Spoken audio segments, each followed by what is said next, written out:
The Trump 2016 campaign was data-driven. We were the insurgent, non-incumbent, political outsider.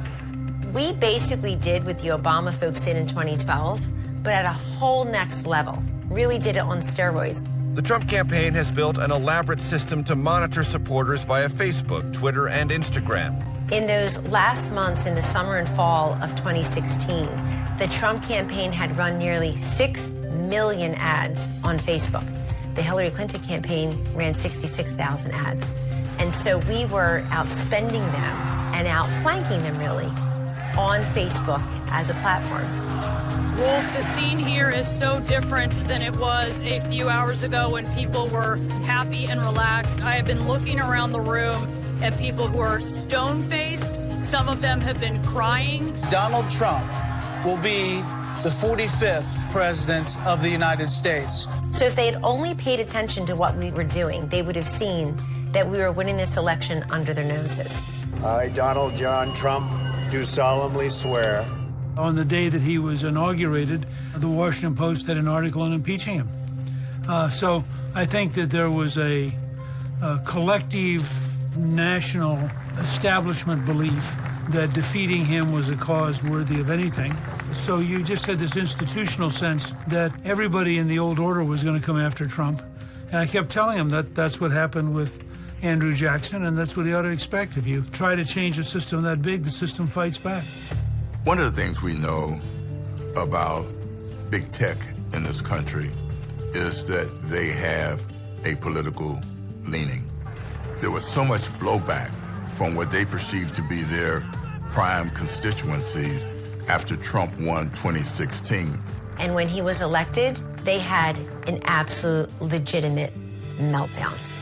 Facebook let people have a grieving period of a week because their candidate didn't win a presidential election. Hillary Clinton bashing Facebook CEO Mark Zuckerberg in a new interview predicting the social media giant is, quote, not just going to re-elect Trump, but intends to re-elect Trump. Donald J. Trump is now president of the United States. When you're describing the area around San Francisco, you're describing a fairly virus-ridden area in terms of the brains of the people who are extraordinarily smart. Part of what's fascinating is if their job is to design a worldwide information system that 7 or 8 or 9 billion people can use, they're brilliant. If their job is to have common sense, they're goofy. I certainly find this election deeply offensive, and I know many of you do too. So you went from a system that Trump had used very effectively in 2016 to a system that was literally trying to strangle him. I think he's afraid of the people on the left. I think he's afraid of the people that work in his company. I was with him numerous times at the White House. They had dinner with me. He was fine. He was with his wife. She was very nice. But then I found out what they did.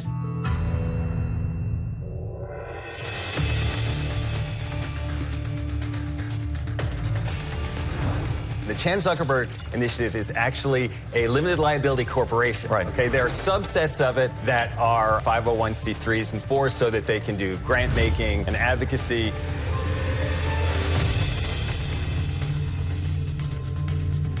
The funding is what, $45 billion? Yeah, it's now actually up to $60 billion. Really? And I always like to say, when you think of it as a startup, this is not a valuation, right? This is assets that they have to put to work. $60 billion. I mean, no one has ever had that kind of resource. These tech moguls really want to use their hundreds of billions of dollars to really sway elections. I think the American people are not going to like this. I think having these incredibly rich people take over our elections and influence the outcomes in this way is really abhorrent. What she's saying, and her colleagues are saying, is that the election was bought way before Election Day. And that, I think, is the staggering bombshell. They stole it fair and square. They changed the voting rules in the middle of the game.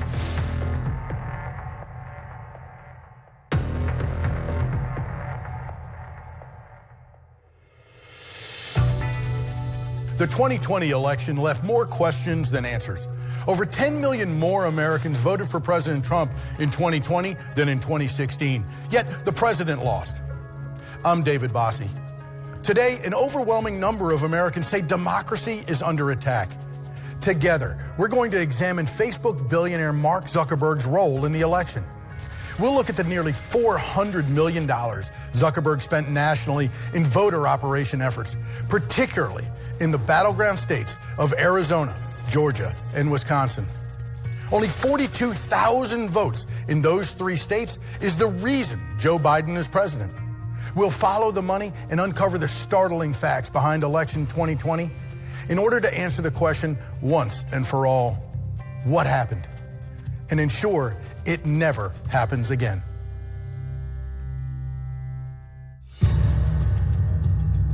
We're only now being able to finally confirm exactly how this worked. Almost all of the money came from Zuckerberg's personal account at the Silicon Valley Community Foundation, which is basically a great depository of tech billionaire cash that they then dole out to nonprofits. Mark Zuckerberg is one of the largest donors to the Silicon Valley Community Foundation. The SVCF is a 501c3 nonprofit like a church or charity. While it makes grants to many traditional charities, it also operates as a pass-through for left-wing billionaires, often funding causes that strike many Americans as partisan.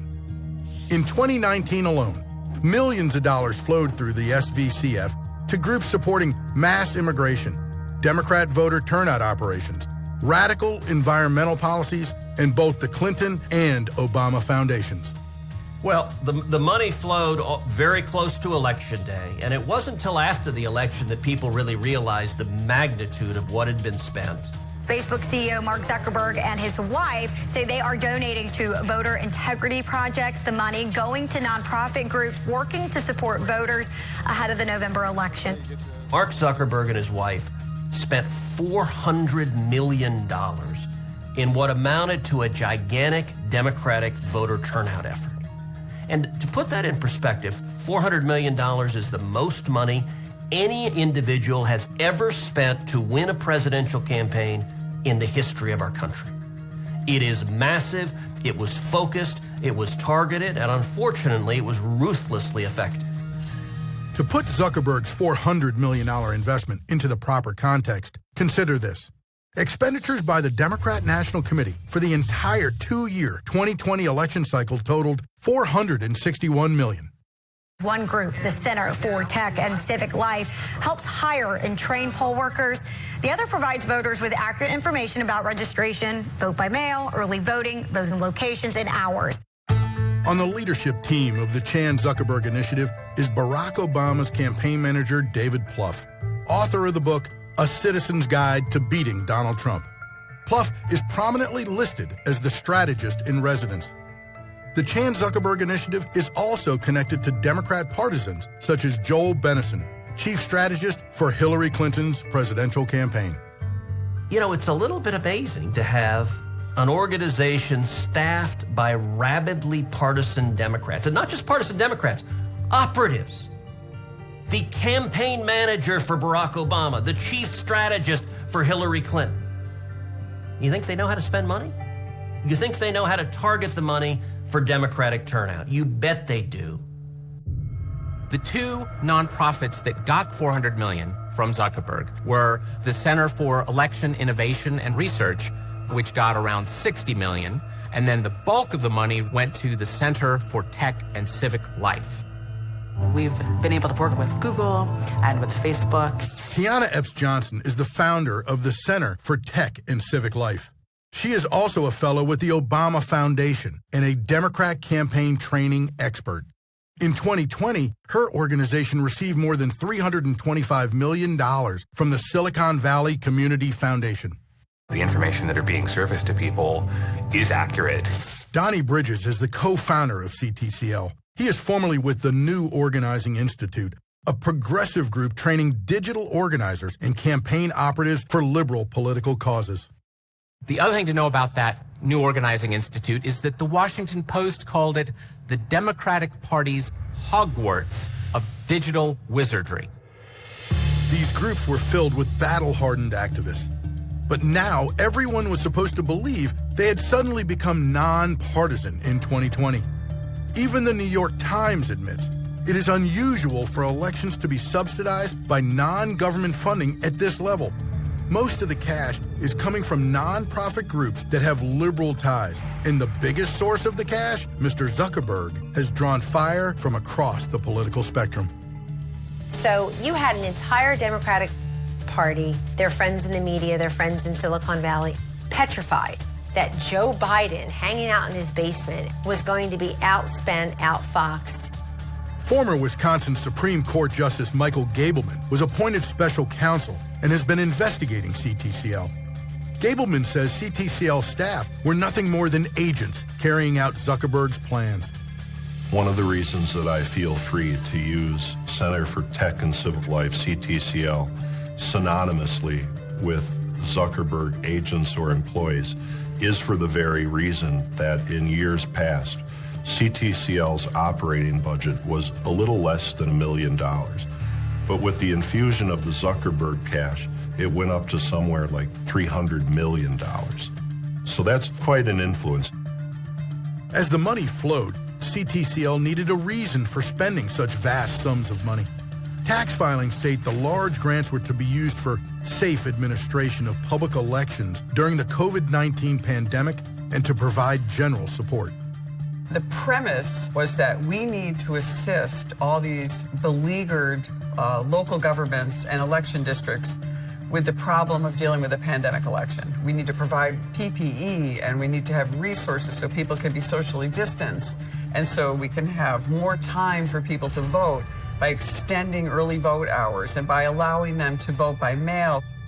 If you go to our IRS filing, every one of the thousands of grants says, to promote safe elections, right? Because they want people to think that, this was buying masks and other PPE.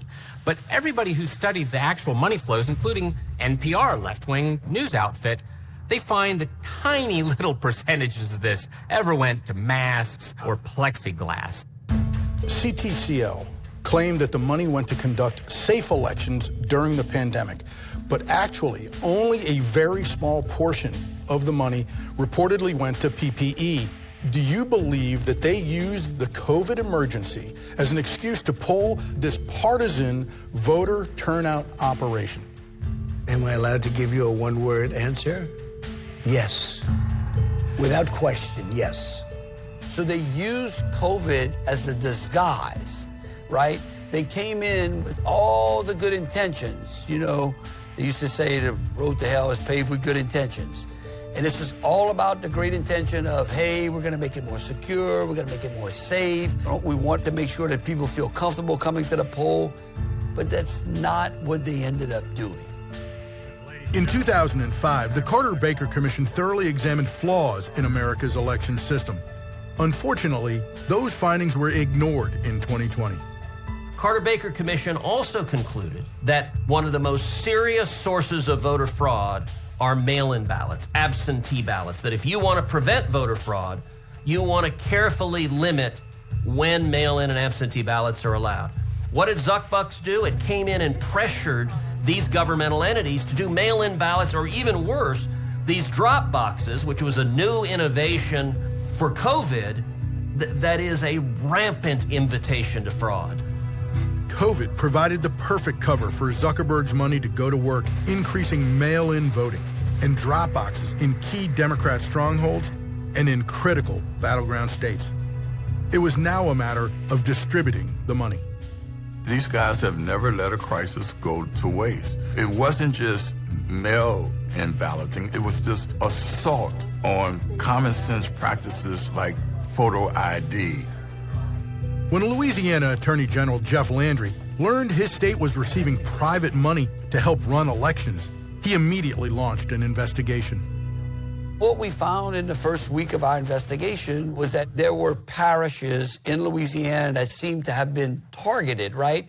And those parishes were mostly Democratic parishes. And so they were basically bypassing or just kind of glossing over the more rural areas of the state and looking to hone their money into the more urbanized or democratically concentrated parishes. While the grants were open to jurisdictions on a nonpartisan basis in accordance with the law, Key Democrat areas apparently received advance notice. The first thing that anybody in the public learned about this was that 5 cities in Wisconsin were going to get millions of dollars. Now, everybody knew that Wisconsin was probably the most tightly narrow race in the whole country and a critical part of either party's election success. And where did they target it within Wisconsin? They are going to the big cities, which of course are the gold mines of Democratic votes. Well, look where he spent it. I've read where he spent 97% in Democrat areas. So he's putting money under the guise that he's going to open up the election and all of that. That's all crap. Not going to open it up. He's closing it. He's making it impossible for a Republican to win.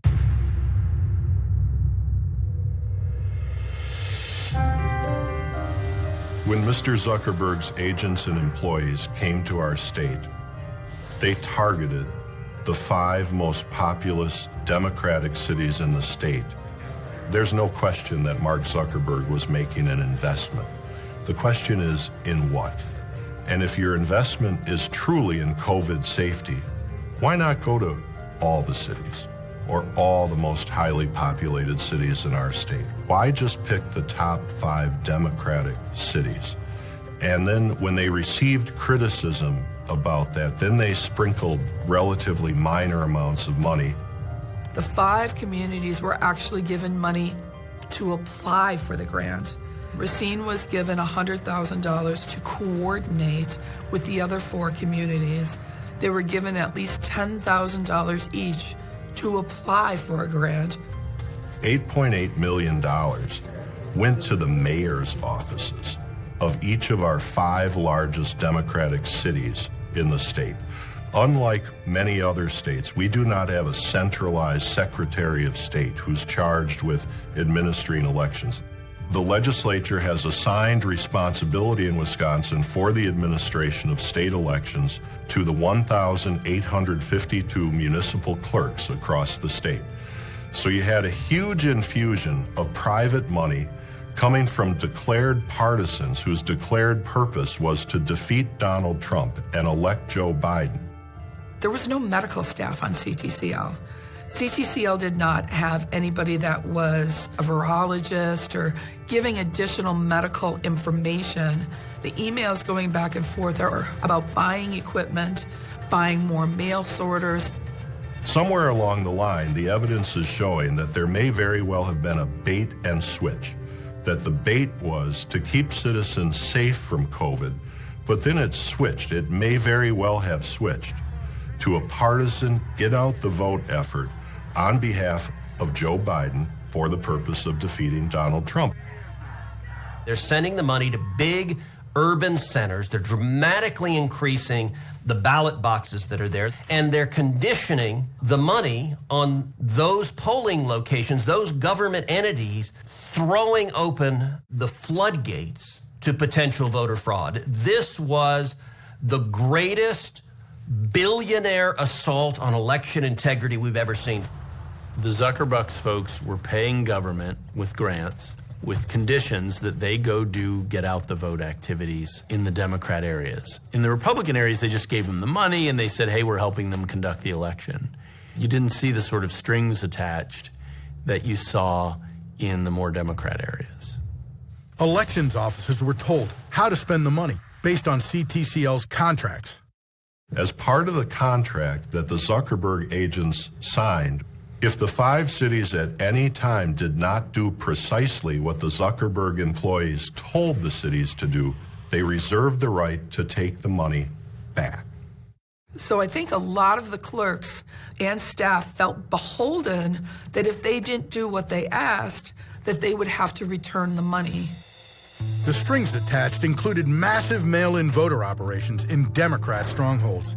CTCL enlisted what they called a network of current and former election administrators and election experts. These liberal groups would assist in recruiting poll workers, absentee voting, and the controversial process of ballot curing, fixing ballots that are invalid. If in fact ballot curing takes place only in a selected number of counties and precincts, that tips the scale. That destroys confidence in the result. In Wisconsin, you had them putting their own personnel in to actually run the election in places.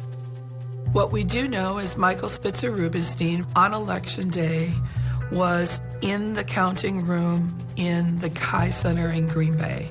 Brown County Clerk Sandy Juneau emailed the Wisconsin Elections Commission on Election Day. In part of the email, Juneau says she believes the central count location is tainted by the influence of a person working for an outside organization affecting the election. Juneau claims the person was there as part of the more than $1 million grant the city received from Center for Tech and Civic Life. Mr. Spitzer Rubenstein, I believe, is a resident of Brooklyn, New York. He is a very active partisan Democrat. And he came here and he became the de facto conduit between all of the Zuckerberg money and seeing to the enforcement of all of the obligations in the Zuckerberg contract. Michael Spitzer Rubenstein, he actually was the one on Election Day that had a tag that said he worked for the city of Green Bay. He never did. But here's a guy from New York in the counting room with 5 out of the 6 keys to the facility. It's on the contract from the Kai Center. A guy from New York has access to the machinery and the ballots on the day before the election. And it clearly says on the contract, do not open the doors until Michael Spitzer Rubenstein and security comes into the facility at 6 a.m.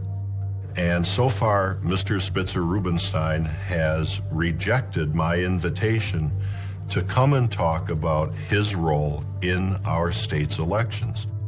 While Democrat operatives were posing as city workers, a ground operation had been organized for weeks.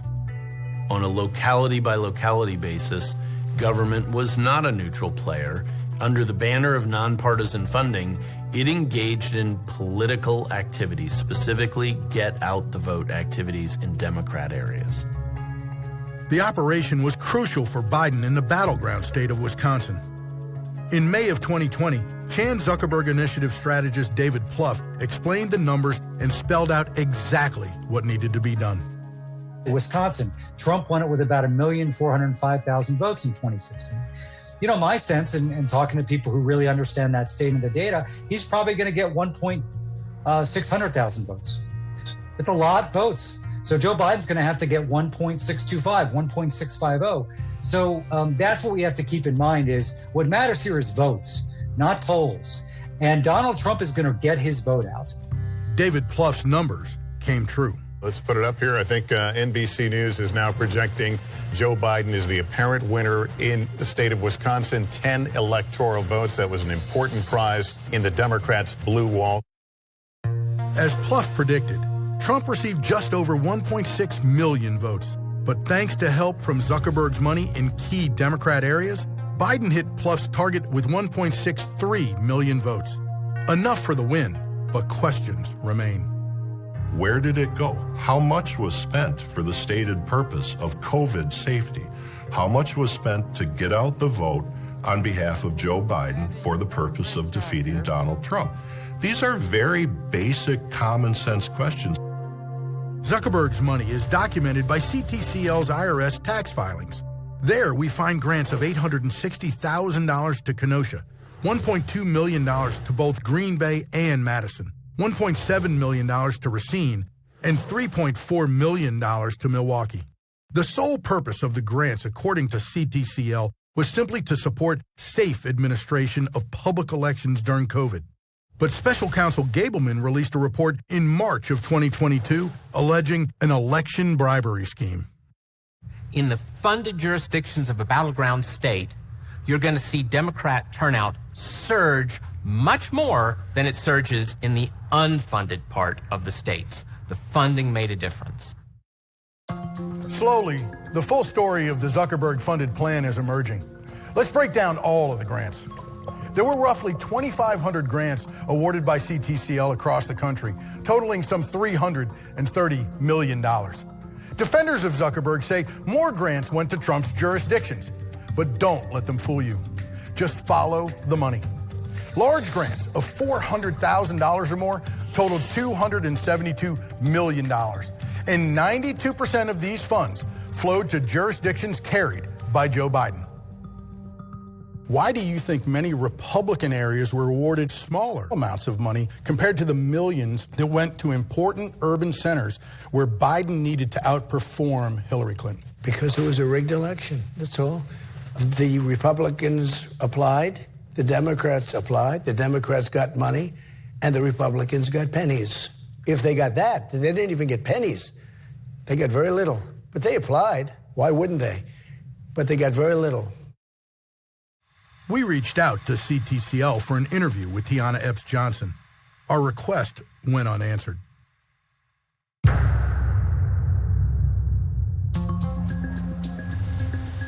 Arizona, are you 100% sure of that call and when you made it and why did you make it? So in Maricopa County, I'd go for a rally. We are going to win Arizona in a landslide. We had almost 50,000 people show up.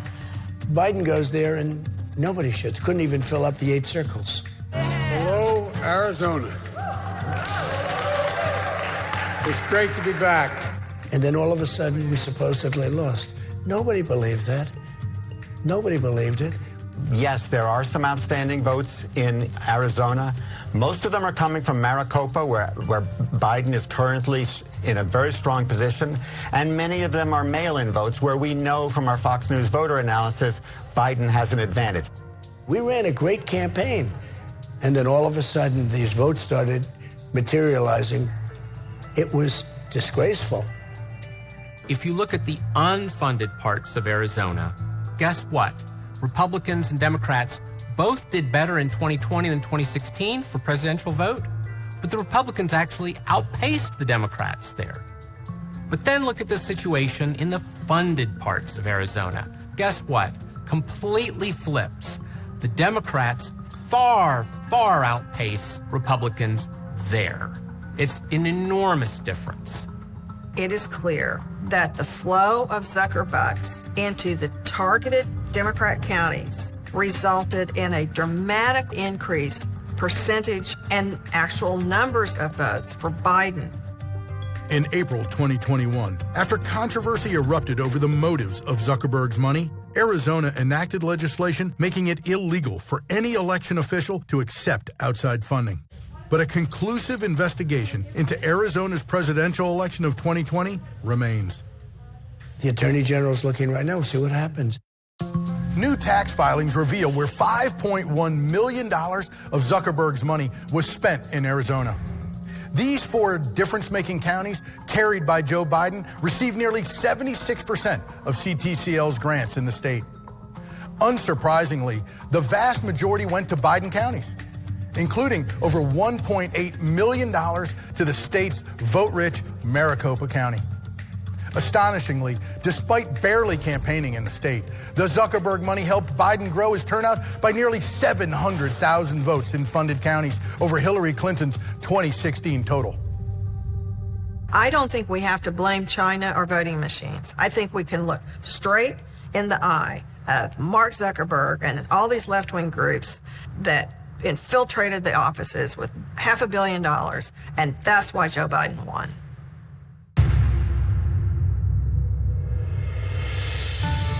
I've never seen anything like this. Georgia seems to have always been a place where elections have been fair and honest and upright. And all of a sudden, this past one, everything seemed to be a huge question mark. There was an enormous amount of money thrown into this race, and I believe that helped influence the outcome. $45 million was spent in Georgia alone, and we showed that that actually moved the needle anywhere from 2 to 3%, and that would have made the difference in Georgia in the outcome. In my mind, they were clearly rigging the election. I'm not convinced that the election was stolen on Election Day. I think the bigger story was that across the whole country for months, there was an effort to rig the election to make it virtually impossible for Trump to win. If I were a political operative and I told you, a candidate, I could shift you big counties by 13.5 points, you couldn't write checks fast enough to me. And we're finding out what they did. There were communications with key election officials, and one of those election officials is the Secretary of State of Georgia, whose goal in life appeared to be to make himself adored by the left. The Secretary of State of Georgia, Brad Raffensperger, thanks so much for joining us. Thanks for everything you and your colleagues are doing. We are so grateful to see democracy in action in Georgia. And he was totally afraid of Stacey Abrams. So the money that flowed into Georgia, a lot of it came through the Secretary of State's office. The consent decree was an agreement pushed by Democrats and failed gubernatorial candidate Stacey Abrams, and signed off on by Secretary of State Brad Raffensperger. The agreement undercut the process for matching signatures on absentee ballots. The governor was afraid of Stacey Abrams, but how he and Raffensperger were allowed to do the consent decree. The consent decree says the Republicans are not allowed to win the state of Georgia. That's all it said. And why they would have agreed to that without the approval of the state legislature, which you have to have, is incredible. And why the courts haven't overturned it is more incredible. As the Zuckerberg-funded plan was at work activating state election offices to increase the number of absentee ballots, mail-in votes, and drop boxes in heavily Democrat areas, the consent decree restricted the ability to challenge contested ballots. Once again, Chan Zuckerberg Initiative's David Plouffe knew exactly what needed to happen in the battleground state of Georgia.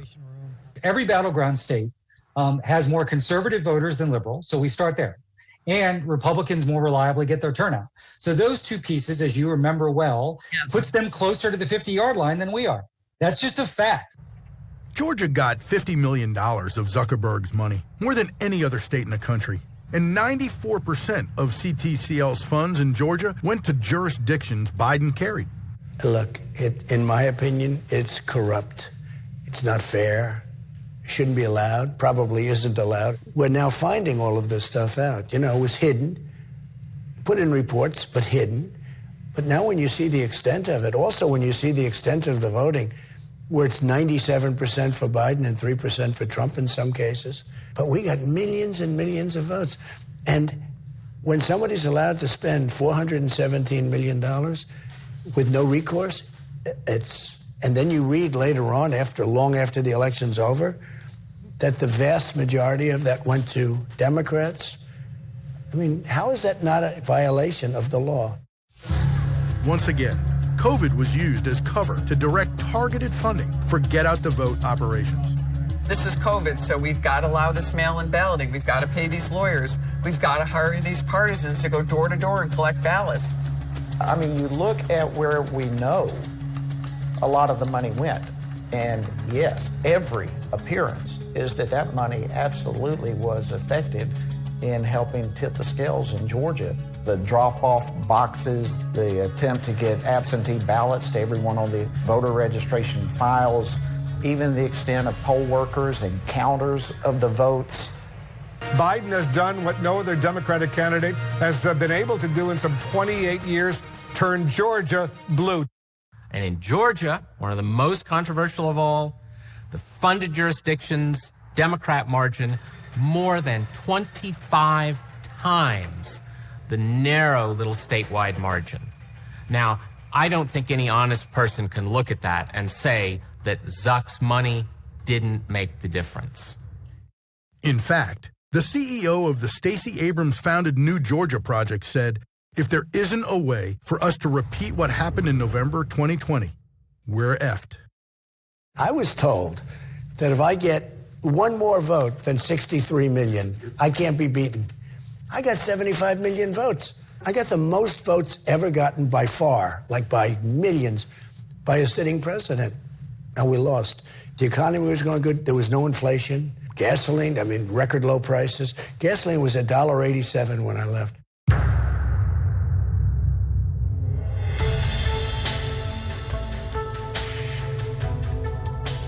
Here's what we know. $22.7 million went to Pennsylvania, grants to 24 counties, funding to 11 of the 14 counties that Biden won in 2020. The largest grants by county Went to Philadelphia County, Chester County, Delaware County, Allegheny County, Montgomery County, Center County, Lehigh, Dauphin, Lancaster, and Berks County. 8 of the 10 went for Biden. So massive investments in counties, 80% of which are Biden counties. How about Michigan? The 10 biggest grant recipients, 9 of the 10 went for Biden. Georgia, 10 largest grants, wait for it, 9 of the 10 went for Biden. Virginia, once again, the 10 largest grants, 8 of the 10 went for Joe Biden. Normally, parties have to raise a great deal of money to turn out the vote. Zuckerberg was stepping in for the Democrats and saying, here's $400 million. Let me help you turn out the vote. You see something so strange, like Biden wins by a fairly large popular number and a comfortable electoral number, while Republicans pick up seats in the House. Very strange combination. And it isn't until you drill down on the Zuckerbucks spending that you can understand how the Republicans could perform well in most of the country, but have literally targeted spikes of voter turnout in densely packed Democrat areas. Biden won the national popular vote by more than 7 million votes. Zuckerberg's money was targeted not just in battleground states, but into vote-rich Democrat areas like California, New Jersey, and New York to drive up Joe Biden's turnout. If they could drive up the popular vote total, even if maybe things were close or they lost in the Electoral College, they'd be able to brag about this popular vote total. State legislatures have started passing laws making it illegal to repeat the privately funded election activities of 2020. In South Dakota, we care greatly about election integrity, and Republican states across this country are passing laws much like this. Many times in Democrat, liberal-run states, they are refusing to do this. But in some states, their efforts are being blocked, like in Louisiana. The bill passed in a bipartisan fashion and disappointingly was vetoed by the Democratic governor. We talked about states passing legislation to prevent billionaires from buying election machinery, buying the operation of elections. 2 states, Pennsylvania and Wisconsin, both passed laws to do that. In both states, the Democratic governors vetoed that law. They want to sell our democracy, and they're perfectly happy to have billionaires running it all. It's a very simple question. Why did the Democratic governor of Pennsylvania veto the bill? Why did the Democratic governor of Wisconsin veto the bill? Because they want to do it again. They're going to try and do it again in 22 and 24. They're using the pandemic to cheat on the elections. It's the only way they get elected. Because who's going to vote for somebody with open borders, no voter ID, defund the police, no Second Amendment? Who's going to vote for these people? 70% of likely voters believe Zuckerberg's spending spree to influence the 2020 presidential election was a bad thing for democracy. 10 states have already passed laws that ban or restrict Zuckerberg-style funding of elections. Others are expected to follow suit. However, 5 Democrat governors have vetoed their state's bills. Should Mark Zuckerberg be held accountable for the actions that he took and the $400 million in money that he put into the 2020 election? He should totally be held accountable, and he should never be allowed to do it again, and nobody else should. It was a rigged election. People have to find out what happened, and they have to hold people accountable. When I say rigged election, they know who rigged it. They know who they are. These are guilty people. They have to be held accountable. Mark Zuckerberg is one of them.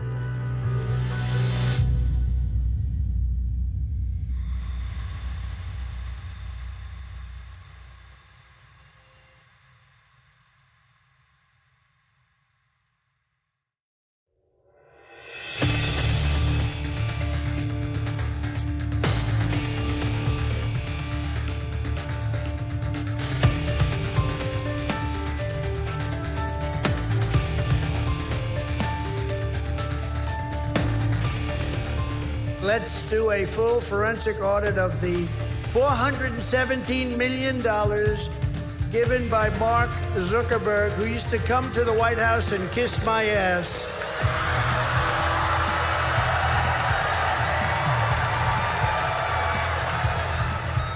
you're a person that wants to make a contribution, you're allowed to give less than $6,000. Otherwise, they put you in jail. He gave $417 million. What the hell is going on?